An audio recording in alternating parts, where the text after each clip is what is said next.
man ku ma woo ci baay ma wuy si la allah ya allah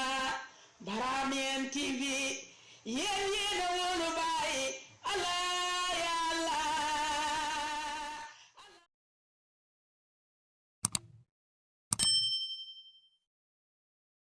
Asalaamaaleykum wa rahmatullah alhamdulilah wasalaatu wasalaam ala rasulillah ñu ngi sant yàlla di julli ci yonent bi sallallahu alayhi wa sallam alhamdulilah del si waat tey fas yéene liñ doon def en français ñu jëm ko expliquer tuuti ci leeral tuuti ci kàllaama wolof alhamdulilah muy tasawuf bi ñu doon wax ak li nga xam ne moo doon faydu bi liñ ci laalam alhamdulilah ñu ngi sant di gërëm Seydi Omar Ndiaye nga xam ne moo ñu permettre quand même rencontre yi di am yal na yàlla fay ko baax alhamdulilah ñu ngi remercier aussi équipe bi nga xam ne ñëpp ñooy liggéey fii ci Barhamiennes TV donc tey nag li ñu tax a ñëw pour leeral li ñu waxoon ci nasaraan tuuti ci wolof parce que du ñëpp ñoo dégg tubaab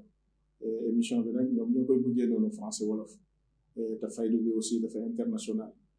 langue boo wax rek di nga dégg incha allah ko mën a déglu te dina ko jëriñ incha allah taala loolu rek moo tax ñuy jël français bi pour ñi nga xam ne alhamdulilah français lay dégg ñu mën a comprendre un petit peu li ñuy wax. alhamdulilah ñu sant yàlla tabaraka wa taala julli ci yonent bi sallallahu alayhi wa sallam di leeral nag wala jéem a leeral tuuti bi nga xam ne wala indi tuuti bi nga xam ne yàlla may nañu ko ci li nga xam ne mooy tasawuf ñun aussi en tant que soufi tasawuf nag alhamdulilah mutasawif bi mooy ki nga xam ne moom mooy dund tasawuf du soufisme waxoon nañ ne pour ñuy comprendre tasawuf dëgg-dëgg il faut que ci kàllaama bi ñu jéem a xool ci wàllu similitude ci wàllu dégg-dégg bi alhamdulilah yan alhamdulilah moo wala ay baat yoo xam ne dina xëcc niroo ak moom su ko defee ñu mën ci wéeru pour quand même jéem a leeral tasawuf nag tegtalul dara lu mooy dox jëm ci yàlla ni ko Mawlana Cheikh Ibrahim Niass radiyallahu taala expliqué alhamdulilah leeral na ko lu bëri aussi ci Kashful Albasi indi encore sufi yu mag wax dëgg yàlla alhamdulilah wax ci ñoom indi seen thèse ba pare nag indi moom thèse am moom Cheikh Ibrahim ci wet gi bàyyi ni muy bindee dafa doy waar soo ci tegee bët rek da ngay xam ne kii ku mag la woon alhamdulilah macha allah tasawuf tegtal na encore xam-xam bi nga xam ne alhamdulilah moo nekk ci biir diina parce que loo gis kat dafa am xott waaye dafa am ñam wi nag dëgg-dëgg mooy tasawuf alhamdulilah leeraloon nañ ko bi ñuy wax ci maqama diin nii nga xam ne mooy tariqa mooy contenant bi wala mooy ndax li nga xam ne alhamdulilah moom mooy sotti wala mooy dékkalu tasawuf alhamdulilah ci wàllu nag déglu bi nga xam ne wala kàddu gi niroo na ko ak yeneen i baat ci lañ koy quand même mën a tënkee moom tasawuf alhamdulilah expliquer ko mu leer ba pare jéem ko catégoriser alhamdulilah pour jéem a xool màggaayam wala évolution am wala yokkuteem moom tasawuf ànd ak nag temps bi parce que ba muy tàmbali kat ak bi ñu yegsee ci tariqa tijaan alhamdulilah tasawuf day évoluer parce que wax naa ne sufiyanke yi alhamdulilah ci di wëlu yi ñoom ñiñ doon mooy yonent yi li dalee ci yonent yàlla Aadama alayhi salaam ba ci yonent yàlla Muhammad sallallahu alayhi wa sallam dafa évoluer lenn li rek la nag parce que tëbb bi yonent bi sallallahu alayhi wa sallam mooy sewle mooy xaatim bi waaye mooy tëbb bi ala kulli haal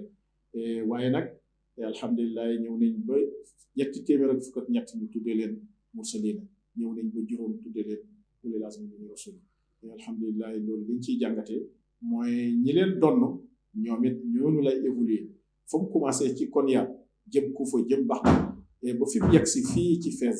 alhamdulilah ci loxo Seydina Cheikh Ahmed Tijani radiyallahu taala nga xam ne mooy xaatimul awliya tëj loolu nekk noonu li nag jëlee ko ci yonent bi sallallahu alayhi wa sallam alhamdulilah di Mawlana Cheikh Ibrahim Niass radiyallahu taala am wax sànq ne la amri azi cheikh aynu wilayati tafajara min bahri mutasafir amul sikk ne sëriñ bi kat mooy jëmmi wilaaya waaye mu ngi buddeekoo ci géeju nga xam ne mooy géeju mu boobu say loolu it wane na ne Seydina Cheikh mooy doona yonent bi sallallahu alayhi wasallam waaye wane na ne yonent bi sallallahu alayhi wasallam suufi la wala sax mooy sewnde ba mooy sirru bi nga xam ne mooy tëb mboolem suufi ak lii aarifin yi nga xam ne dox nañ ci biir yàlla xam nañ lii may wax que ne yonent bi sallallahu alayhi wasallam suufi ak la mooy suufi bi gën a mag parce que lépp lu ñuy roy ci diina ci moom la jógee laqad kaana lakum fi rasulillahi uswatun hasana liman kaana yarju llaha wal yawmal aakhir wa kaana ala kasib moom la ñu yàlla yónnee pour mu nekkal ñu exemple te suufiyanke yi defe naa ne alhamdulilah duñ sosal yonent sallallahu alayhi wasallam lépp lu ñu wax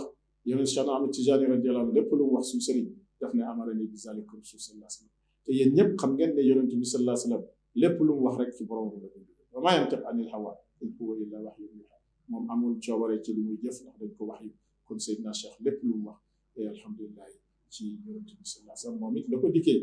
naka noonu yeneen sufiyanke yi yëpp te yonent bi sallallahu alayhi wasallam nee na képp ku ma fenal alhamdulilah te tay ko na nga préparé alhamdulilah sa dëkk ci sama alhamdulilah man kazzaba alayhi mutaammidan falyatabawa maq'adahu mina naar te defe naa ne borom xel ku ànd ak xelam fenal yonent bi sallallahu alayhi wasallam ndax wax ji nga xam ne wax ji doy waar te alhamdulilah tasawuf nag am na baat bu ñuy wax alhamdulilah safa muy tegtal ak cell wax nañ ne mag ñi wax nañ ne ci baat boobu la jógee wala mën nañ ko tëggee ci baat boobu wala li ñuy wax ahlu safa ñi nga xam ne alhamdulilah ñooy boroomi sàpp yi nag liñ ci jublu mooy sàppe bu njëkk bi nga xam ne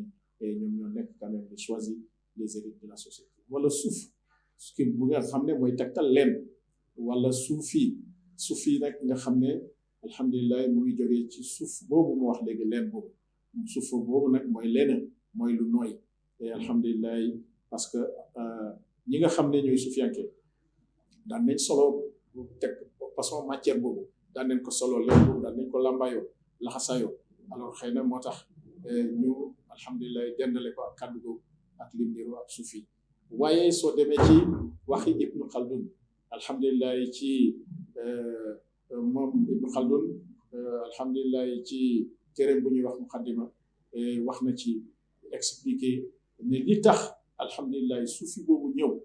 ñu koy tegtalee ñi nga xam ne suufi lañu mu ne parce que ñi nga xam ne ñoo doon suufiyanke yu njëkk yi noonu lañ daan solo mu ne nag dafa wéeru ci baat boobu ci langue bi ñuy wax perse kàllaama perse nag li ñuy wax suufi alhamdulilah tegtal na ki nga xam ne faqir la maanaam un mendiant en français faqir ci loolu la wéeru pour expliquer ko ci téereem boobu ñuy wax muqaddima téereem boobu ñuy wax muqaddima Ibnu Khaldun nag xam ngeen ko muqaddima boobu alhamdulilah man am na passage bu ma ci xool ma ne daal kii jaratul ñuy xool Jean-Jacques Rousseau le contrat social ce qu'il a parlé de la culture arabe et socialement l'évolution wax dëgg yàlla kii mën na remplacer le contrat social de Jean-Jacques Rousseau Ibnu Khaldun alhamdulilah loolu la ci gis léegi nag suufiyanke yi ala kulli haalin bëri na ñu leen di jàmm waaye ñooñu ñàkk giñ ñàkk xam ne tasawuf et alhamdulilah nekk na une science à part entière maanaam nekk na alhamdulilah xeetu xam-xam boo xam ne comme yeneen xam-xam yi fiqh par exemple masalan ak usul ci tariqa ci charia ci diina xam-xam yooyu naka ñoom noonu la tasawuf mel moo tax alhamdulilah mbir daal balaa nga koy weddi defe naa ne war nga jege ñi koy dund nga jéem a xool en réalité lii lan moo ci nekk parce que xam-xam bi ne ci suufi ci tasawuf ak mu zawku la c'est la connaissance du goûter yow loo ñamul mënoo ko xam pour nga xam ndax lii dafa weex wala dafa safkaani foofu mu jëm ci sa làmmiñ bu pare alhamdulilah te maanute yàlla wax na ne wala maanute daal mooy li nga xamul macha allah bu ci dugg donc yàlla taqulala la ma la taalamun wax loo xam ne leer na la wala bul wax yàlla ci li nga umpee alhamdulilah loolu la ko jàngal wala tax fu ma laysa laka bihi ilmun alhamdulilah bul wax ci loo xam ne aussi amoo ci wala tax fu ma laysa laka bihi ilmun amoo ci benn xam-xam mu teg ci ne alhamdulilah inna sam'a wal basara wal fu'aada kullu ulaa'ika kaana mas'uula li nga xam ne nag mooy sam'a noppi wal basar bët yi wal fu'aadu xol bi kullu ulaa'ika kaana mas'uula dina nekk ay seede ci loolu nga xam ne yaa ngi koy avancé te amoo ci benn xam-xam moo tax jaam daal lépp lu muy wax na fekk mu am ci ay dalil yu wér te diine l'islam noonu la tëddee diine lépp looy wax rek na fekk nga mën ko prouver parce que l'islam bi am na ay législation am na jurisprudence aussi alhamdulilah te yëpp ñu ngi ko tibbee ci alquran karim téere bi nga xam ne may wax na ne constitution la pour ñëpp la pour fépp la ba faw la kon lu génn alquran alhamdulilah loolu ça n'engage que la personne qui le dit moom rek la engagé waaye engagé tout dit et alhamdulilah sufiyanke yi nag wax nañ ne ci wàllu tasawuf donc war nañu xam ne li muy tekki mooy womatu jëm ci yàlla womatu jëm ci yàlla boobu nag mooy dox pour daje ak ngërmande yàlla tabaraka wa taala ci nan mooy bëre ba yegg ci tawhid bi nga xam ne mooy tawhid xaasatul xaas nga xam ne dara dootoo ko dendale ak borom bi subhanahu wa taala te yàlla kat dendale bi mooy problème bi inna allah laa yaxfiru an yushraka bihi wa yaxfiru ma duna zalika liman yasha laa yaxfiru an yushraka bihi parce que wax na fële ne wahdahu la sharika lahu Dieu n'accepte jamais que tu mettes quelque chose à ses côtés soo muccee ci bàkkaar boobu nag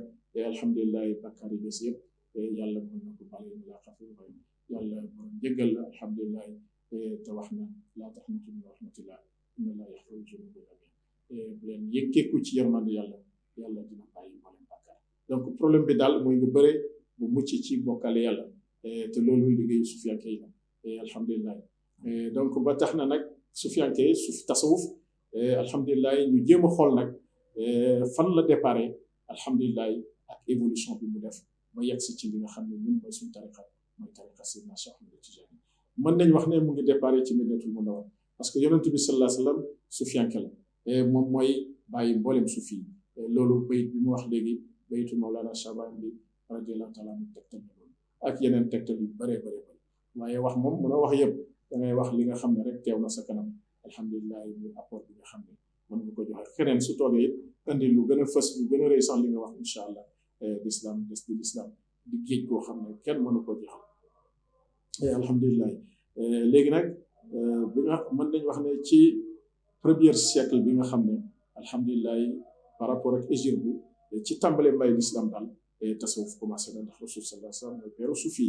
jëm ñaareelu siècle ñetteelu siècle mu toxu nag ndax Xasanul Basri radiyallahu taala ak ki nga xam ne moom mooy Jaafar Sadiq nga xam ne ñoom ñëpp alhamdulilah sont de Médine ala kulli halin alhamdulilah mën naa wax sax Abu Hurayra sufiyanke la parce que laaye bi ñu indi léegi alhamdulilah bi indi woon ca day passé nga xam ne mu ngi ci alhamdulilah saar bi nga xam ne mooy saaru al-Kaafi waxbir nafsaka ma'a allaziina yad'uuna rabbahum bil ghadaati wal ashiyyi yuriiduuna wajhahu nga xam ne alhamdulilah ahlu sufa ñoom lay tegtal nga xam ne Abu Hurayra alhamdulilah kuréel donc Abu Hurayra sufiyanke la woon ñu ngi leen à Yemen waaye nag alhamdulilah mu ñëw foofu fekk si yonent bi sallallahu alayhi wa sallam alhamdulilah Yemen nag dëkk bu fort la parce que yonent bi sallallahu alayhi wa sallam daan na toog di wax rek ne gëttu yàlla mu may xeeñ bi ma jógee Yemen alhamdulilah boobu Waysul Qarni radiyallahu taala moom la doon wax kooku sufi bu mag la yonent bi sallallahu alayhi wa sallam daan na wax ne su ngeen ko gisee nuyul leen ma ko xam nga ko am dayo boobu ci yonent bi sallallahu alayhi wa sallam kooku bu rëy la te ñëpp xam nañ ne Waysul Qarni sufiyanke la léegi nag Xasan Basri bi nga xamee ne ñëw na dëkk bi ñuy wax alhamdulilah Kuufa alhamdulilah wala Basra moo indi turu Basri Xasanul Basri daje na fa nag jigéen joo xam ne moom la bàyyi di wax jigéen bi mën góor mooy Rabia al-Adawiyya alhamdulilah jëflante naa moom ci xisa bu gàtt ci wàllu yàlla waaye nag Basra de Konya nga xam ne fa la ñi ñuy wax les derviches ñi nga xam ne moom la Ibnu Khaldun alhamdulilah andi woon ci téereem bi muqaddima ñooñu foofu lañ tàmbalee bandal fecc façon fecc boobu nga xam ne alhamdulilah daan nañ ko fecc te du fecc bànneex waaye fecc la pour daje ak borom bi fecc la pour liy yëg-yëg ci ñoom dem pour seen nekk-nekk raaf ñu mën a daje ak pays yàlla alhamdulilah foofu ci Turquie déparé fa nag alhamdulilah fii nga xam ne moom la ñu wax Kuufa alhamdulilah ba ñëw ci côté Bagdad waaye nag yëg seegul ci Égypte alhamdulilah Misra l'Arabie aussi Iran mais début bi daal nii la déparé alhamdulilah ba ci quand même jamono nga xam ne mbir yi commencé nañ ko taxawal nag ci jamono bi nga xam ne en passant par ñi nga xam ne ñu wax ne nga xam ne alhamdulilah mën nañ ci cité alhamdulilah Seydi Hassan al-Nouri alhamdulilah Bakri Shibli mën nañ ci cité aussi alhamdulilah Imam Junaydi bi nga xam ne wax nañ ne forme bi nga xam ne gën na fësal kànnoo bi nga xam ne au début rek nit ñi dañ daan beru nekk ci àll bi di xobu garab yi di sol ay sagar ba jamono Seydina Cheikh la wax bi laa xalwatin mais depuis Imam Junaydi alhamdulilah commencé na jël forme Junaydi nag yéen ñëpp xam ngeen ko ci Bagdad radiyallahu taala alhamdulilah Ibn Taymiyya mi ñuy wax ku ko estimé la alhamdulilah waaye Junaydi li nga xam ne dal na imam daloon na Mansour al-Hallaj radiyallahu taala ba muy wax ca loolu mu wax ju rëy jooju alhamdulillah, l'incarnation de Dieu, de la divinité plutôt, à travers quand même la créature, c'est-à-dire anna al-haqq boobu mu doon wax bañ àtte ko rey ko ci alhamdulillah wax nañ ne Junayd faisait partie du xadir. soo gisee Ibnu Taymiya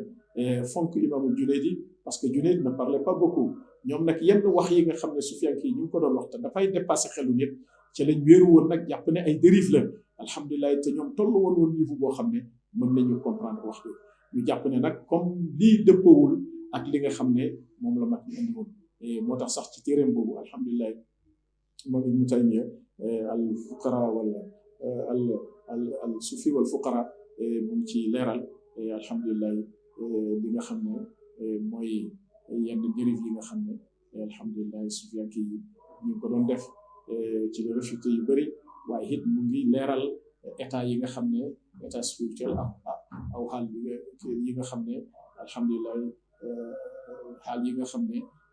wëllu yàlla yi dañu comme qu'on appelle des états spirituels ak les différents états de la sainteté vis-à-vis de la wilaya ce qui veut dire que lui il était soufi d'ailleurs dinañ ci ñëw incha allah taala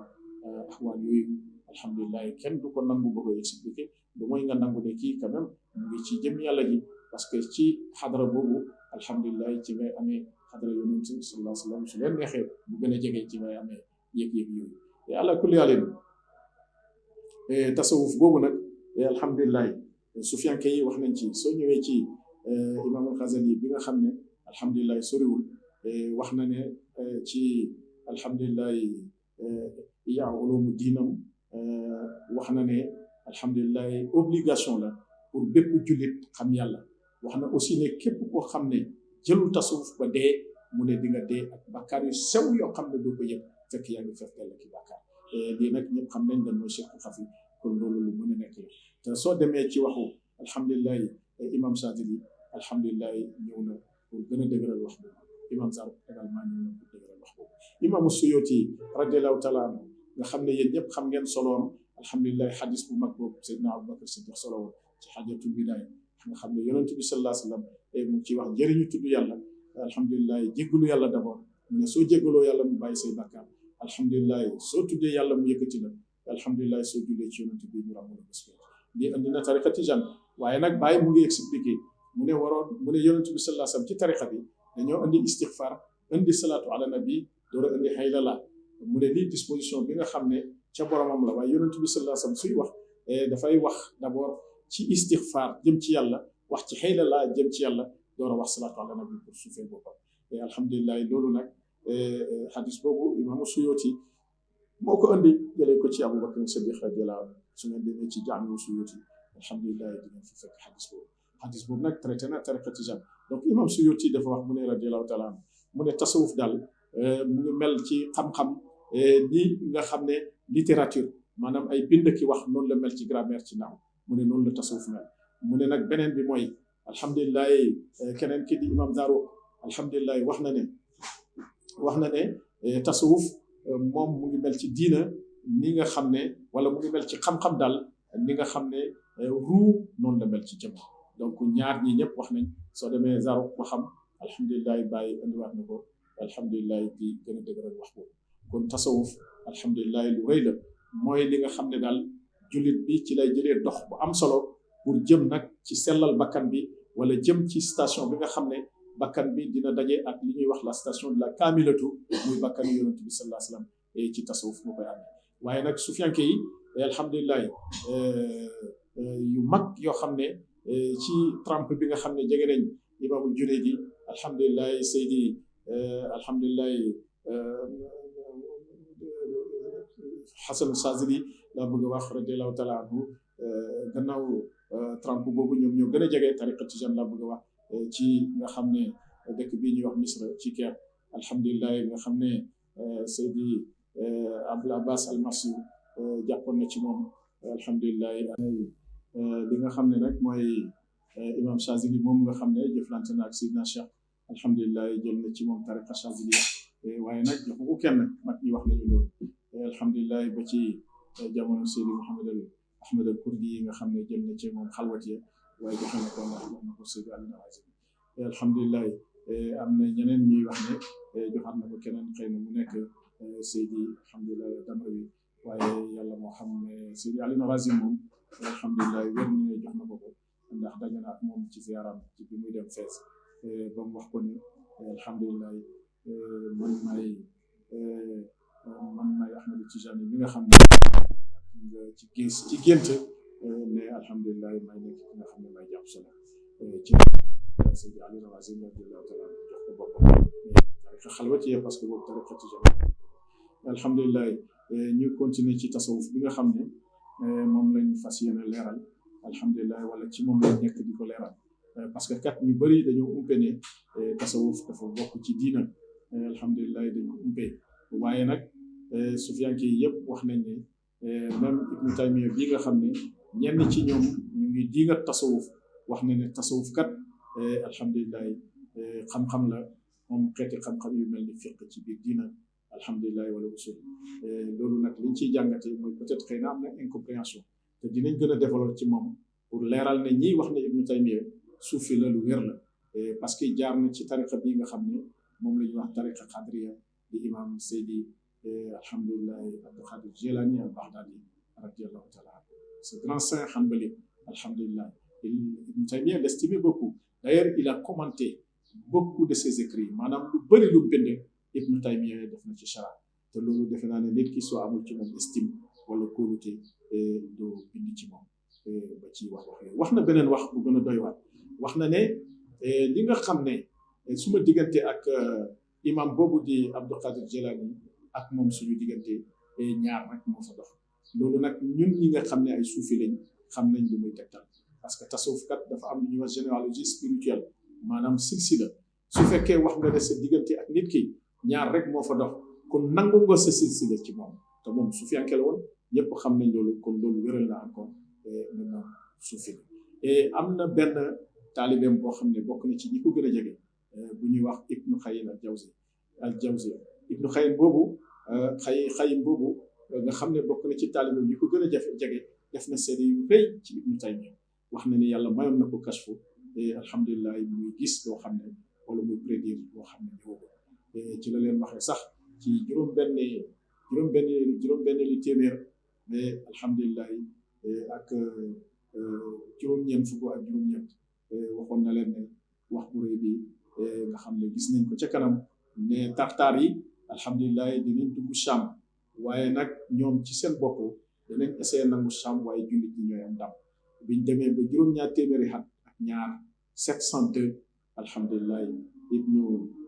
Jawziya alhamdulilah Ibnu Qayyim al Jawziya wax na ne gis nañu wax boobu daan na leen wax aussi ci lawal mahfuz alhamdulilah wax yoo xam ne wala mu leen daan prédire loo xam ne mu ne lépp teg na ci bopp wax na daal ne moom lim gis ci Ibnu Taymiya bokkul dara ak li nga xam ne ñeneen taalibe yi ñu ngi koy xoolee Ibnu Taymiya mu ne Ibnu Taymiya ku amoon may bu rëy la ci yàlla borom xam-xam bu mag la woon man nag li may wax mooy alhamdulilah xër gi mu xëroon ci defar moo indi lii yëpp waaye toujours mën nañ ko delloo alhamdulilah ci fi adab al ixtilaaf ci tegginu juumte parce que yàlla tabaraka wa taala yonent bi sallallahu alayhi wasallam jàngal nañu ixtilaaful ulama rahma wuute borom xam-xam yi yërmande rek la duñ ko gisee woon bëtu yërmande alhamdulilah du ñu ñëw di wax rek bay yegg ci yéeféeral takfir kafir alhamdulilah kufru alhamdulilah takfiral nit nag yonent bi sallallahu alayhi wasallam daf ci wax lu doy waar mu ne waxtu woo jàkkaarloog nit ki nga ne ko nga takfiral ko alhamdulilah baat bi su demee ci moom te muy jullit xamal ne du fa toog ci yow lay dem yow mi ko wax yow yaay yëfar loolu raglu na beneen bi dégg nañ ci waxu Shabaay mu ne moom mënta nangu moom alhamdulilah nit jàpp ba sell tàllal loxoom ne ashhadu an laa ilaaha illallah wa ashhadu anna muhammadan abduhu wa rasuluhu nga ne kooku yëfar nee na moom mënu nangu loolu donc ñoom nit ñi nañu def attention diine ji du diinay fitna diine ji diinay yërmande la mën nañ laal te biir ci xam-xam ina diina nasiatu boobu nag mooy ci xam-xam ak ci am du topp nit ñi rek di takfiral déedéet loolu du diine l'islam mbir yi ci loxo yàlla la ne ki ñu yónni mooy yonent bi sallallahu alayhi wasallam li nga xam ne jàmm bi su ko defee génn diina et alhamdulilah weddi li yonent bi sallallahu alayhi wasallam indi lalu ak laaya alquran ak hadis ci weddi goo xam ne alhamdulilah bu wér la ci làmmiñ ak xol loolu ku ko def génn na diine l'islam et alhamdulilah loolu dañuy gis ne nit ki yegg ci rek ñuy wax takfir donc loolu baaxul ñun jullit ñi yëpp bokk lañ innamal mu'minina ikhwa liñ ci teg rek mooy faslihu bayna aydikum dañ war a rafetal suñu diggante alhamdulilah li nga xam ne mooy pas-pas aqida bi nga xam ne jullit bi am na loolu pas-pasam la moom la engagé bés penc ci loolu lañ koy atte lépp loo def alhamdulilah lu mu tuuti tuuti loolu yaxmal misqaala sharratin xayran yaraw man yaxmal misqaala darratin sharran yaraw lu gën a tuuti pepp suuf ci mbaax wala atome ci baax wala bon di nga ko gis kon kañ di nga jëf pour yow la yow yónni wuñ la topp tool sa bopp aleykum bi anfusikum loolu alquran moo la ko wax ko aleykum anfusikum naara laa yadurrukum man dal ki réer wàññiwu la dara fexeel ba yow ak sa njaboot ngeen mucc ci safara tu n'es pas un envoyé on vous a pas envoyé en plus li nga xam ne sax mooy fatwa ci diina est-ce que am nga critères yi pour joxe ko parce que fatwa quand même c'est pas n'importe qui moo mën a def fatwa boo xam ne daj nañu il faut que umma bi yëpp topp la wala li ëpp ci umma bi donc ñoom il faut que ñu bàyyiwaat seen xel rafetal mbokkoo gi jullit yi daal ay mbokk lañ nañuy demlante di jëflante lu rafet di waxante lu rafet lii la yonent bi sallallahu alayhi wasallam jàngale xeebul kenn alhamdulilah nit mës na ñëw rek am lu mu def ci biir jàkk Médine saxaaba yi jóg pour dóor ko yonent ne bàyyi leen bi mu ñaanalee yàlla bi mu paree yonent bi yow rek yaay ñaanal yonent bi sallallahu alayhi wasallam ne ko xadarta waasiyan xatal nga lu yaatu l'islam dafa yaatu nañ bàyyi xatal yi takfir baaxul donc ñun ay mbokk lañu lépp looy wax nag teg ko ci xam-xam alhamdulilah indi alquran ak sunna loolu xam-xam la waxu yàlla la waxu yonent bi sallallahu alayhi wasallam loolu kenn du ko weddi ndax loolu la ñu alquran jàngal dellu leen ci alquran ak sunna yonent bi sallallahu alayhi wasallam nee na suñu amee blocage nañ dellu ci yàlla ak yonent dellu ci yàlla mooy alquran yonent bi sallallahu alayhi wasallam mooy hadis donc nit du waxee bakkanam rek alhamdulilah loolu baaxul xawaa nafsi yi ngay gis alhamdulilah nekk na loo xam ne mbiru seytaan la rek te inna seytaana ya'murukum bil fahsha seytaan daf lay jën ci loo xam ne yàlla gërëmu ko yàlla ñu ci yàlla musal bu jaay rasulullah sallallahu alayhi wasallam kon mbokk yi soufisme alhamdulilah ci épisode yi doon nañ ci wax ne li nga xam ne mooy tariqa ci boppam du dara lu mooy ndap li nga xam ne moom mooy contenant bi maanaam moo war a def li nga xam ne mooy tasawuf moo tax suufi mënoo ko nekk rek tëb di dem nii bu njëkk amoon na parce que loolu la tàmbale woon waaye nag bi mu yegsee ci jamono noom Junayd jëm ci Abu Madian jëm ci imam Shazili alhamdulilah Ahmed al Kurdiya alhamdulilah Abu Yazid Bastami alhamdulilah Seydi Hassan al Nouri alhamdulilah Abu Bakr Shibli ñu demee ni ki noonu cette trempe là commencé nañ nag formalisé wu alhamdulilah di dajee di def xalqa yoo xam ne alhamdulilah dañuy tudd yàlla di topp sëriñ mais bu njëkk da nga daan gis ku jóg rek nekk ci àll bi xaal bi yóbbu la fu nekk ngay sol ay sagar di lekk ay xob et cetera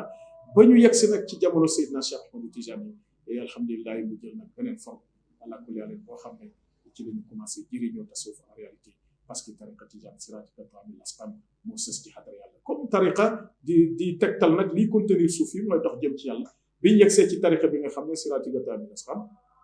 mooy tariqa bi nga xam ne ubbil la rek moom moo ci des et alhamdulilah donc pour continuer avec Ibn Taymiyyah et alhamdulilah moom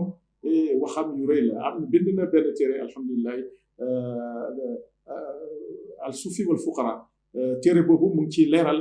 xaal yi nga xam ne sufiyanke yi dinañ koy am mu ngi leeral aussi niveau quand même sainteté wilaya bi nga xam ne wali yàlla yi dinañ ci jaar et kii defe naa ne ku nekkul sufi wala ku gëmul wilaya alhamdulilah di wax lii ça peut être prouvé pour quiconque veut la vérité képp koo xam ne bëgg na dëgg mën noonu xam nga dañoo toll ci jamono joo xam ne lépp leer na mënoo fi wax dara lu nit ñi mënul vérifier ouvrage yi yëpp mu ngi ci internet téere boo bëgg a jàng léegi mën nga ko jàng et des na ci yow rek donc su ngeen vérifier di ngeen gis alhamdulilah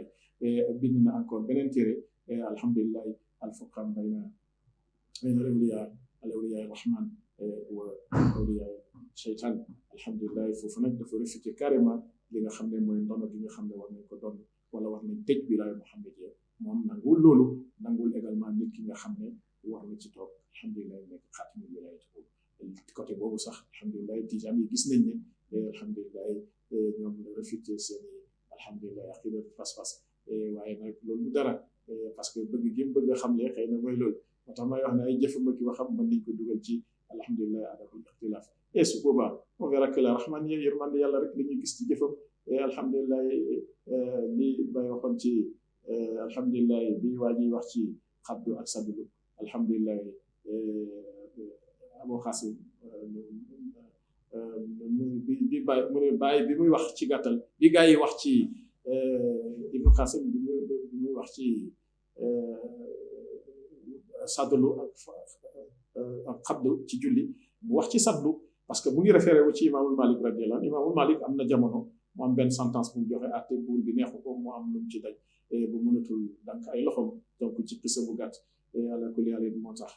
mujj gi sax bàyyi na dem jàkk ndax li ko daan faral di dal mag moom noonu la ko buur bi def moo tax njubadi yàgg na ala kulli haal buur bu jubul yàlla ci yàlla musal bi jaay rasulullah sallallahu alayhi wa sallam léegi nag bàyyi nag bi muy tontu mu ne yónni wuñu ibnu xaasim abu xaasim la ñu yónni maanaam bàyyam muy yonente bi sallallahu alayhi wa sallam moom laa wax sànq ma ne ñun yónni wuñu ñii nga xam ne ñu ngi def rek takfiral nit ñi di kii diina dafa yaatu alhamdulilah ànd ak yërmande aussi yónni wuñ kenn ci ñoom yonente bi sallallahu alayhi wa sallam ñoom ñu yónnee te diina yonente bi sallallahu alayhi wa sallam leer na alhamdulilah wax na bi mu dem lay loo kannaar ma guddim comme bëccëg mu ne bàyyi naa leen loo xam ne dara la tutu ci alhamdulilah les textes sont là les écrits sont clairs liggéey bi ci mag ñi def aussi lu baax la soo gisee ñoom alhamdulilah dañuy wax salaf salih dëgg la xam nga mag ñi nga xam ne gannaaw saxaaba yi ñoo topp ci ñoom ñu ngi gën a jege diir te ce qu'on appelle l'âge d'or alhamdulilah les ancêtres là nga xam ne ay saalix lañ ñu sell lañ dëgg la baax na nga référé wu ci ñoom mais nañ xam ne yàlla tabaraka wa taala tëbbum taxawul benn place dafay continuer moom lay wax souvent ma ne ñun suñ salaf du dara ñu may Seydi Aliou Cissé radiallahu taala anhu alhamdulilah Cheikh Serigne Mbaye Niass radiallahu taala anhu alhamdulilah Seydi alhamdulilah Cheikh Omar alhamdulilah Touré radiallahu taala anhu alhamdulilah ak ñeneen ñu mel ñooñu Seydi Ousmane Ndiaye Seydi Mohamed El Mouchri radiallahu taala anhu ñooñu ñëpp ak ñeneen nga xam ne mooy mag ñi toppoon bàyyi dama ci seppi ñii rek alhamdulilah ñooy ñi nga xam ne ñooy suñu salaf salih parce que ñun yonent bi sallallahu alayhi wa sallam yàlla dimbale ni ñu xam tëbbum yàlla dimbale ñu parce que rasul sallallahu alayhi wa sallam kat Mohamed daani Mohamed Saqir Mohamed Kabir bi nag kooku mbiru biir la parce que tasawuf bi ñuy wax mbiru biir la kon ñi nga xam ne ñoo sës ci bàyyi jàngal ñu bàyyi topp bàyyi nekkal ñu royuwaay ñooñu ñooy suñu salaf salih ñoom it la ñu wax weddi wuñ ko am nañu seen salaf ñoo xam ne ci la ñuy référé soo demee ci al sufi wal fuqara alhamdulilah le consensus des salaf alhamdulilah ibnu Taymiya mu ngi ko fay développé alhamdulilah mais téere bi ma wax nga xam ne alhamdulilah mooy al furqan bayna awliya al shaytan awliya al rahman wa awliya al shaytan ci la réfuté complètement la xatmiya de la wilaya muhammadiya keneen ki nga xam ne encore mooy taalibeem di ibnu Xayyim alhamdulilah ibnu Xayyim al Jawzi moom it dafa wax ne lii daal ay sos la yoo xam ne alhamdulilah bokkul dara ci diin ibnu Aqil aussi loolu la wax nee na ay sos la alhamdulilah waaye nag am na ñenn ci sufiyanke yi comme imam Junaydi alhamdulilah ibnu Taymiya fonk na ko ak kii nga xam ne alhamdulilah ñenn la ci sëriñu Abdul Qadir Jilani radiyallahu taala mooy Ahmad al Abbas radiyallahu anhu alhamdulilah mais Abbas moom alhamdulilah ibnu Aqil daf ne tasawuf bi muy pratiquer tasawuf suspect la du tasawuf bi nga xam ne mooy tasawuf pur ça veut dire que ñoom ay suufi lañ mais liñ mënul contenir mooy yenn wax yi nga xam ne sufiyanke yi ñu ngi koy wax bu ñu yeggee ci yenn état spirituel am na xàqu kooku Mansour Xallaaj moo tax ñoom gisul Xallaaj dañ ko yéeféeral sax ndax wax boobu wax alhamdulilah alhamdulilah wax boobu macha allah beaucoup de soufis alhamdulilah ñu ngi récuser wax jooju parce que Seydi Abdul Qadir Jilani radiyallahu anhu a récusé ses paroles tout simplement bi muy wax ne maa fi jubbooti illallah alhamdulilah loolu lan la l'incarnation du divin dans la créature alors yàlla mi incarné wu ci nit ki alhamdulilah loolu moo leen dikkal alhamdulilah xadara bi wala li gën a jege ci ñoom waqati Muhammad yi ba ñu am jër boobu seen làmmiñu loola nag moo waxee ci ñoom ñu defee ne ñoom ñuy wax loolu soo gisee encore Ibnu Taymiya di weddi alhamdulilah wala boolewul ay mbiram ci ki nga xam ne alhamdulilah mooy Ibn Arabi al-Xaatimi Ibn Arabi al-Xaatimi moom la Seydina Cheikh radiyallahu taala anhu daan wax Cheikhul Akbar alhamdulilah il est né à Murcie en Espagne moom Espagne la juddoo mais temps yooyu barab boobu yëpp Andalousie loolu parce que ci loxo l'islam la nekkoon mais nag Damas lañ ko denc alhamdulilah foofu la génne àddina mag mu rëy wax na lu rëy loo xam ne ba léegi amul benn sufiyanke bu yeggale nit ci yàlla te récusé wul maanaam toppaatul wax ji nga xam ne alhamdulilah Ibn Arabi wax na ko bàyyi mu ko yeddiwaat ci ay waxam ko man absara al qalb wa sarabin faqad taraqa al hijab donc képp ku bëree ba nit ñi kiraay bi ba nit ñi nekkatuñ fi rek seey rek sa kiraay ci yàlla la ba léegi nit ñi daal loolu la ñuy tardé waaye nag ñoom loolu dafa réyoon ci ñoom moo tax ñu defe woon lool pour ñu comprendre lii moo indi woon alhamdulilah li nga xam ne moom mooy ñi nga xam ne ñoo doon ñooy xeex suufi alhamdulilah bi ñu demee nag ba nga xam ne alhamdulilah Arabie Saoudite am nañu état à partir de 1926 jéem 1927 1930 nag jëm 32 ci la ñu instauré également alhamdulilah Abdoul Aziz Bun Saoud alhamdulilah ñu waxtaan nag ñoom ci seen biir ci la ñu jël nag ñi nga xam ne alhamdulilah ku mel ni Mouhamed bin Abdallah bi nga xam ne Abdallah bun alhamdulilah Wahab ñu waxtaan ci seen biir ñii ñu dénk leen mbiru nguur bi mooy Bun Saoud ñii ñu dénk leen mbiru presse bi mbiru jàkk bi alhamdulilah mooy bun Wahab ci la nag Wahab yëpp commencé instauré wu waaye nag le wahhabisme wala wahhabite yooyu soo xoolee ñoom c'est vers le vingtième siècle parce que 1900 dugg nañ 20e siècle ci la juddu waaye nag li nga xam ne mooy salafisme moom mu ngi juddu au 14e siècle déjà parce que Ibn Taymiya alhamdulilah 661 la gën a àddina Égypte mu ngi génn àddina 728 c'est-à-dire dugg na alhamdulilah 67 ans suñu jëlee moom nag wax na ci ñi nga xam ne liy wane ne suufi la ba léegi wax na ci ñetti xalifa yi nga xam ne alhamdulilah ñoom wala ñetti imam yi nga xam ne ñeenti imam yi nga xam ne ñoom ala kulli alin ñoom ñoo yor li nga xam ne ñooy ngir yi di Abu Hanifa radiallahu taala anhu di imaamul Malik radiallahu taala anhu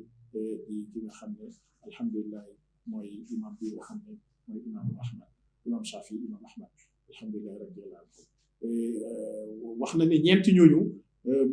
imam yu mag lañ ci wàllu alquran wàllu tafsir ci wàllu hadis ci wàllu fiqh waaye ci wàllu tasawuf ça veut dire tout simplement que amoon na estime ci ñoom ci wàllu tasawuf am na lu mu jël ci ñoom alors léegi nag ci seen i mbind ak seen i jëfale su dundul ak ñoom waaye nag moom alhamdulilah bi mu waxee loolu wax ji ñu jàng ci lu bari ñu jàng ci ne non seulement ay suufi lañ wax na tamit ne ñoom nekkoon nañ imam yu rëy non seulement dañoo jëloon tasawuf waaye nekkoon nañ ay jiit ci biir tasawuf islamique loolu encore wane na ne ñeenti ñii ay suufi lañ alors te ñeenti ñii ñoo yanu ñeenti ngir yi rek donc moom lay faral di wax ni ñii suufiyanke ku leen génnee ci diina diina ji dara dootu fi des dootul am benn saint donc te ñoo bàyyi suufi yi rek ñu dund ñuy dund parce que tasawuf moom defe naa ne moom mooy ruumu diina ala kulli yàlla ni ma waxoon ci imam alhamdulilah Zarruq li mu wax ci waxam bi ne tasawuf daal ni mel ci xam-xam mooy ruu ni mel ci jëmm alhamdulilah lu mel noonu aussi la alhamdulilah imam Suyuti wax ni tasawuf daal ni mel ci xam-xam moom xam-xam la wax mooy littérature bind ni mel ci grammaire naaw donc noonu la mel donc kon gis nga te sufiyanke yi ñu fi lim tey suñ doon lim duñ fi jógee ñenn rek nga mën a jël keneen su toogee wax lu ëpp li nga wax l'islam des di géej boo xam ne napp du jeex ba la yow mi diin alhamdulilah donc envie bi nga xam ne am nañ ko pour séddoo rek waaye ala kulli yàlla ñeneen li ñuy wax ñu bëri ci yéen xam nañ ko wala ñëpp sax te ku toogoo nit wax incha allah lu ëpp lii waaye nag lii ñun suñu wàll la ci waar bi alhamdulilah moo tax ñuy wax pour laay bi parce que yàlla moo wax ci alquran ne leen séddoo am bi ak xam-xam bi alhamdulilah doole ji alhamdulilah donc ma wax na ci imam yooyu wax bu rëy boobu mais loolu ñu jàng ci ne am na ñenn ñoo xam ne ci seen wàll ñoom salafiste yi dañuy wax ne imam bi nga xam ne mooy imam Abu Hanifa nga xam ne waa Kuufa la mu ngi gane àddina 85 ci Égypte juróom-ñett fukki at juróom alhamdulilah dund na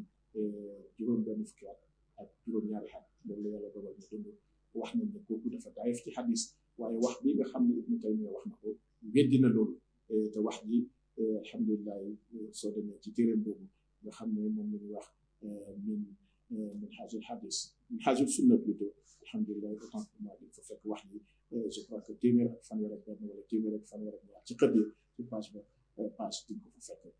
ci biir téere boobu suma jógul alors téere boobu min haajul hadis min haajul sunna alhamdulilah daa bëgg wax wax na ci wax yu bëri ci ñeenti géej yooyu alhamdulilah waaye nag ci téeréem bi nga xam ne moom laa tuddoon sànq di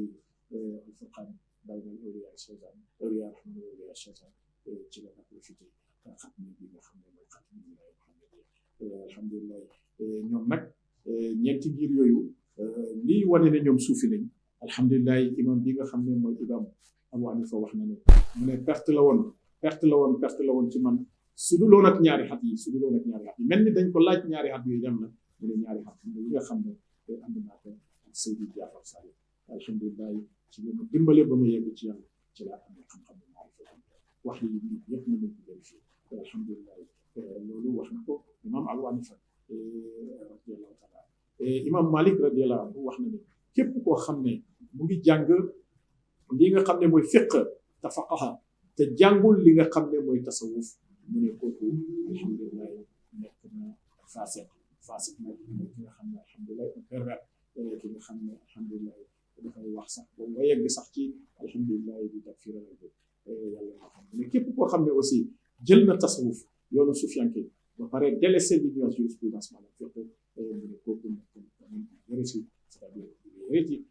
donc kooku alhamdulilah zindiq la mu ne nag ki mat mooy ki boole ñaar ñi mu ne kooku moo am dëgg mooy yegg ci li nga xam ne mooy dëgg bi dëgg mu wax ne lii Seydina Imaamu Maalik wax tasawuf kon kii suufi la woon alhamdulilah ñu ñëw ci imaamu Shafi alhamdulilah imaamul Ahmad mi ngi gën a àddina 95 Égypte moom alhamdulilah dund na juróom-ñetti fukki at ak ñeent alhamdulilah yàlla mayoon na ko dund bu barkeel fat yi xaw a gudd ci dugub imaamu Shafi nag moo gën a gàtt fan ci imaam yi parce que 55 ans la dund alhamdulilah 150 la gën a àddina 55 ans la dund mu ngi juddoo nag ci dëkk bi ñuy wax Bagdad Abu Hanifa Kufa la juddoo imaamul Malik Médine la juddoo te imaamu Shafi mu ngi juddoo ci dëkk bi ñuy wax Gaza fii ci Misra ci Égypte alhamdulilah moom wax na ne ànd naa ak sufiyanke yi jëlee naa ci ñoom ànd gi ma ànd ak ñoom jëlee naa ci ñoom ñetti jikko alhamdulilah ñetti gëneel yoo xam ne bi njëkk mooy ñoom gis naa ne seen dundin alhamdulilah dëppoo na ak xadis yonent bi sallallahu alayhi wa sallam waxtu bi jaasi la soo ko dagg du dagg moo tax sufiyanke bi def mu ne beneen bi mooy sa bakkan bi wala sa ruu gi soo ko occupé wul ci li nga xam ne moo neex yàlla beneen yóbbu ci li ko neex maanaam li neex seytaan mu ne loolu liggéey ak li nga xam ne mooy sange fegu bi nga xam ne ñun fegu nañ ko ci def li yàlla tërëbi mu ne loolu jàng ko ci ñoom alhamdulilah leneen ni nag mu ne jàng na ko ci ñoom mooy diinul islam duñ forcé kenn dara daal trafiquin alhamdulilah ak kandoo bi nga xam ne yoonu Sufyaan ko ubbi na ko te duñ daje mukk lu may ci li gërëm yàlla maanaam lu may ngir yàlla rek duñ daje pour sa biat duñ daje lii la imam alhamdulilah imam Shafi wax imaamul Ahmad ibn Hanbal ñëpp xam nañ ne daan na ànd ak Hamza al Baghdad Hamza bi nga xam ne Cheikh al Hamza bi nga xam ne Sufyaanke bu mag la woon ci Baghdad ànd nag moom parce que imam Ahmad début ci njëlbeen daan na wax doom dina ko moytul di toog ak ñii kat seen wax ak seen jëf yëpp innovation la ci diine waaye bi nga xamee ne yàlla dajale na ko ak Cheikh Hamza alhamdulilahi radiallahu taala anhu ba mu mos li góor yàlla yi mos ba mu am les états spirituels yi nga xam ne ahwaal yooyu nga xam ne alhamdulilah ak anwaar yi ak alhamdulilah waari daal yi nga xam ne Sufyaanke yi ñu ngi koy faral di jot alhamdulilah ci la waxee nag waxam ji ne doom ji léegi nag may naa la ngay ànd ak ñii alhamdulilah lim bi sax mooy alxawma del ànd ak ñooñ ñi groupe yi nga xam ne xaw ma moom foo ko dégg rek mooy ñi gën a mag ñi gën a jub ci xeet mooy ba bàyyi di wax faqad alimul aqwaam inni xadimu wasma bi billahi fa wasila mag ñi xam nañ ni man may xaadimu yonent bi sallallahu alayhi wa sallam alhamdulilah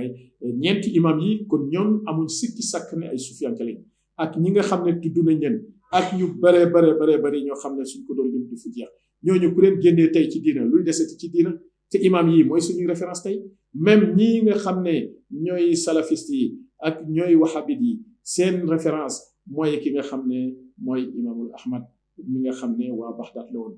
alhamdulilah kon ñoom ki ñuy référé wu suufi la suñ delluwaatee ci ay bindam dinañ gis wax yi wax ci imam Hamza mi nga xam ne moo ko dimbali ba mu jot état spirituel yi alhamdulilah lii daal mooy wane ne donc ñoom dingat gi ñuy dingat ñàkk xam rek la alhamdulilah waaye jullit ñi yëpp benn lañ suufi ñu am maanaa lañ léegi nag Sufyaanke di dem de expansion 6e siècle alhamdulilah 7e 8e ba 9e siècle alhamdulilah yegg si nag fii nga xam ne moom lañ doon tudd di Ahmad Seydi Hasan Chazili di tariqa Chaziliya foofu ci Xayriya ci Caire nga xam ne Seydina Cheikh Diagne ci moom Seydi Ahmad al Kurdiya alhamdulilah ci Fès ci Caire moom nga xam ne Cheikh Ahmad Tijani jël na tariqa xalwatiya alhamdulilah demeet noonu di continuer turuux yi nag ñoom ñooy contenant yi alhamdulilah mën nañ ci lim tariqa Naqshbandiya amoon na fi tariqa Idrisiya amoon na fi tariqa Chadiliya amoon na fi tariqa xalwatiya amoon na fi tariqa même xalandriya amoon na fi ak malamatiya ba yegg si ci tariqa bi ñuy wax tariqa Seydina Cheikh mais tariqa yi yëpp bi mu ci gën a marqué quand même mooy tariqa malamatiya nga xam ne Abdourahman Sulami fële ci Xuraasaan alhamdulilah moom moo nekkoon njiit bi ñoom liñ doon def rek mooy di toroxal bakkan bi yibal bakkan bi par exemple am na benn xisa bu Thierno Ibrahima Diallo di faral di nettali yàlla fay ko baax mu ne waa ji dafa yenu palaat di jaay dégg sàcc yi rek mu sànni palaat bi ci marché bi gars yi maanaam pour wane ne moom mooy sàcc bi gars yi jàpp dóor ba alhamdulilah tubarkalla bañ ko bàyyee nag mu sant yàlla ci quand même lor giñ lor bakkan bi man day tariqa boobu jaaxal na alhamdulilah moo tax bi Seydina Cheikh ñëwee fitna yooyu yëpp dañ na ba ñu yegg ci yàlla siraatal te jafe-jafe yooyu yëpp amul moo tax c'est lui qui a synthétisé non seulement la maqam mais qui devient également la profusion alhamdulilah Cheikh Tidiane nag biñu yegsee ci moom tasawuf dafa jël beneen forme ndax bilaa xalwatin la wax nit ñi liñ daan def di génn ci àll bi di taxawalu di kii loolu amatul lekki mbalit ak kii et cetera alhamdulilah way su gis nañu jàng nañu kii am histoire alhamdulilah ak sagar yi ñu daan sol et cetera moo joxe sax turu suufi leen alors waaye nag bi nga xamee ne Cheikh Tidiane ñëw na radiyallahu taala anhu déglul moom li muy wax ci tasawuf imtisaalil amr wajtinaabu nahi fi zahiri wal batini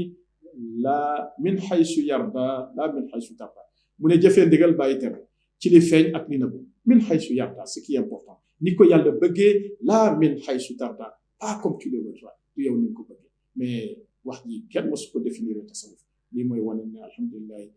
kii mooy processus xatmiyatu alhamdulilah xaatim boobu nga xam ne ñu bëri weddi nañ ko Seydina Cheikh radiyallahu taala anhu moo ci toog muy xaatimul wilaaya muhammadiyati moo tax définition bi mu wàccee rek la tëj mboolem luy wax ci tasawuf parce que lii tey soo ko bëggoon a firi mboolem lu jullit di sàkku alhamdulilah moom ci lii jëfee ndigal bàyyi tere ci li feeñ ak li nëbbu mën nga jëfee ndigal bàyyi tere fekk lu fës la waaye soo nëbboo def leneen mu ne ci li feeñ ak li nëbbu mën nga jëfee ndigal bàyyi tere ba jéem ko jëfee ci li nëbbu waaye yow na nga ko gisee waaye du nekk na ko yàlla gisee moo tax mu yokk ci min haysu yarda la min haysu tarda donc c'est la définition la plus parfaite c'est vraiment ma reconnaissance vraiment alhamdulilah mu gën a àddina nag junneyaat ak téeméeri at ak juróom fukk 1150 ci li nga xam ne mooy Égypte tombé ak 1735 jëm 36 ci li nga xam ne mooy calendrier grégorien et alhamdulilah bi nga xamee ne nag am na juróom-ñaari at mokkal na alquran ci loxo way juróom Mouhamed Tijani et alhamdulilah Seydi Mouhamed boobu radiyallahu taala Cheikh Ahmed Tijani ibnu Mouhamed Tijani moo ko jàngal alquran borom xam-xam la woon grand érudit ak way juróom bu jigéen bi nga xam ne soxna Aïcha radiyallahu anha bi nga xam ne ci famille bu noble bu baax la bokkoon waaye nag ay way juróom dañoo teel a génn àddina ci moom parce que boobu alhamdulilah am na rek ñaar fukki at am loo xam ne feebar jëm ñaar fukki at rek benn peste boo xam ne moo leen jël ñoom ñaar ñëpp mais yàlla lépp lu mu def rek am na xikma bu nekk ci biir ci la nag fekk wutaloon nañ ko soxna avant ñoom ñuy génn àddina am na riwaay bu wax fukki at ak juróom benn am na bu wax ci fukki at ak juróom-ñett yàlla moo xam waaye daal daf ko mujj yewi parce que jël na beneen allure boo xam ne alhamdulilah xam na enjeu yi te bëggul lor soxna si mu yewi ko nag laxasaayu mu ngi jëkk a jaar ci dëkk bi nga xam ne alhamdulilah Jabal Zaytun ci la jàpp ci góor gu mag jàng fi ci moom tajwid jógee fa ñëpp ñëw Tunis def na fa at yu bëri jàngale fa mboolem fànni xam-xam yi Sufyaan ki yëpp daje di ko laaj muy tontu ba dañuy gàtt ci lañ nag waxtaan ci seen biir bind leetar pour téye ko Tunis ne ko nag pour mu toog fa nekk directeur mboolem xeetu njàng yi foofu ci Tunis Seydina Cheikh xam na enjeu bi mu jóg dafa lire leetar bi ci wax loolu bu gannaaw bu mu jullee takkusaan dugal ci poosam bi nga xamee ne alhamdulilah julli na fajar rek xaaju jeexantalu guddi gi mu départ génn bi mu génnee nag alhamdulilah di ñëw dëkk bi alhamdulilah di Tlemcen ci Maroc toog fa diir ñëw dëkk bi kanam ñuy wax Caire ci Égypte daje fa sax ak góor gi ñuy wax Seydi Ahmed al Kurdi ci moom la jëlee su dëppee Màkka tariqa xalwati alors noonu la jógee nag Caire dem biir Màkka bi mu duggee Màkka nag moom Seydina Cheikh lu rëy war naa xew léegi ndax kii nga xam ne moo nekk le grand pôle de la Mecque alhamdulilah bu mag boobu ñu koy wax Seydi Ahmad ibn Muhammad al Hindi alhamdulilah ci la ko gis ci kashfu moom nag alhamdulilah bind leetar jox kenn ci dennandoo mi ne ko am na koy dem fekk ko ci masjid rasul masjid bi nga xam ne mooy masjidil haram ci Makkatal Mukarram jox ko tegtal yéene jox ko leetar bi mu ñëwee jox si fekk Seydina Cheikh mu toog mu jox ko leetar Seydi ki nga xam ne mooy Abdou Karim Siman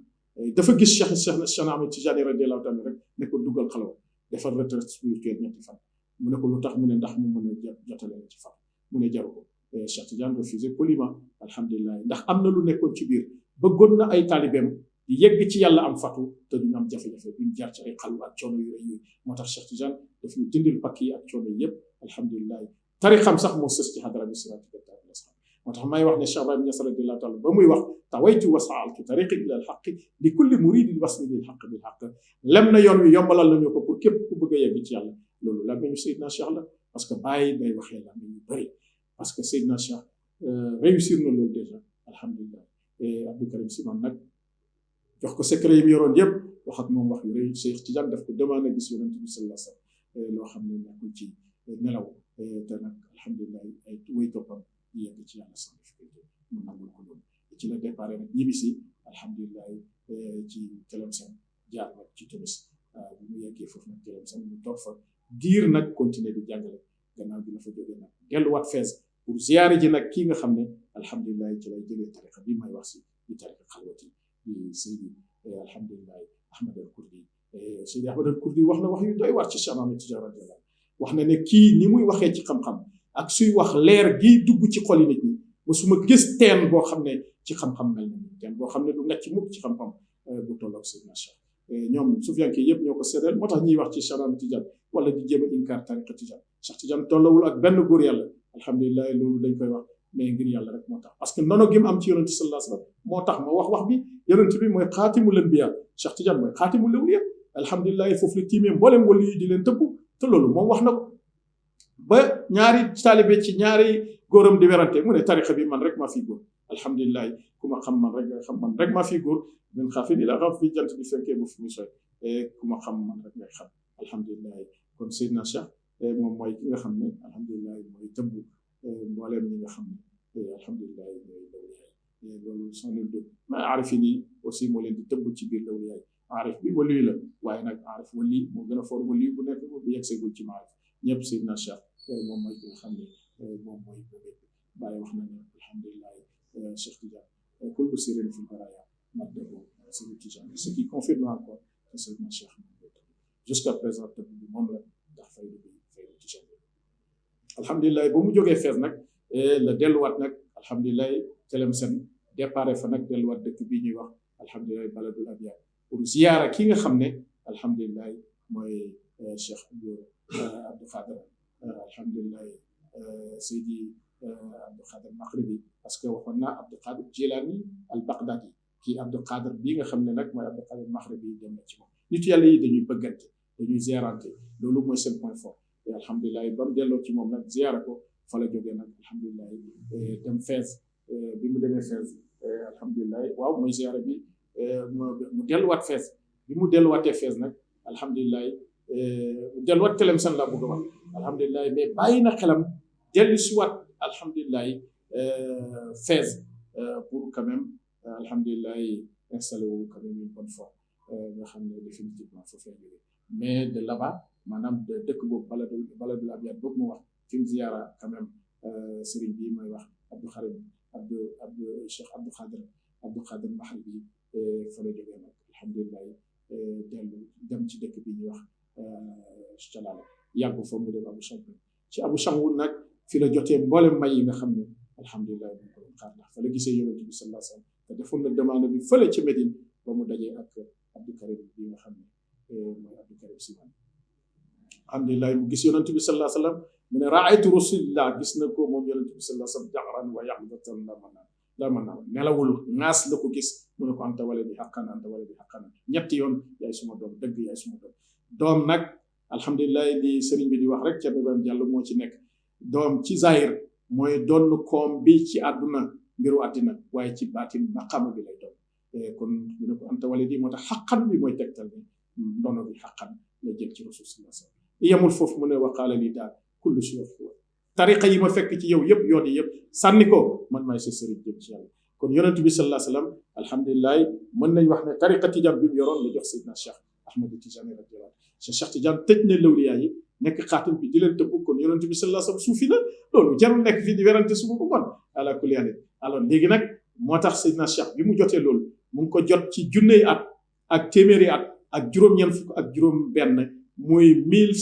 1196 mu ngi ko jot ci 1196 booba Cheikh Tidiane mu ngi am ñeent fukki at ak juróom-benn soo xoolee le poids mystique maanaam chiffre boobu nga bind wali waaw bi mu ngi lay jox juróom-benn lam bi fanweer yaa gi mu ngi lay jox fukk soo ko boolee muy 46 kon ku poids mystique wali moom moo tombé ak âge bi mu amoon tout juste bi maqama boobu di ko yonent bi sallallahu alayhi wasallam di jox kanam tariqa tijaniyya alhamdulilah loolu secret bu rëy la bu yàlla def alhamdulilah soo boolee nag moom lay wax ma ne chiffres yi dañ am solo ndax dañuy wax yàlla wax na ko ci alquran soo jëlee quand même 46 di wali du dara lu may 4 ak 6 moo lay jox fukk boobu jeexal nga tour bi soo ñëwee ci binaire côté ndeyjoor mooy 0 1 soo ñëwee ci décimal mooy jeexal nga secret décimal bi parce que 10 la base bi 10 la donc base bi moo génn waaye du da nga war a compter ba 10 parce que da ngay compter ba 9 soo yegsee ba 9 am nga 10 chiffres parce que soo bindee un ensemble en mathématiques E qui est égal à 0 1 2 3 4 5 6 7 8 9 soo compter éléments yi nekk na 10 éléments li mooy base 10 waaye 10 éléments yooyu nag foofu la compter bi jeexee complètement ce qu'on appelle alhamdulillah la base décimale moo tax ñun ñu ngi compter de la gauche vers la droite en base décimale binaire bi compter de la droite vers la gauche 0 et 1 mooy le langage informatique processeur bi noonu lay waxee alhamdulillah nekk secret yu rëy yoo xam ne yàlla mu ngi ko def ñu ànd ak moom sunurim ayatina fi la fa fan suna tayta bayna annal haq dinaa leen woon samay kawteef ci yéen ak li leen wër ba ngeen xam ne yàlla moom mooy dëgg alhamdulillah ba ngeen xam ne yàlla mooy dëgg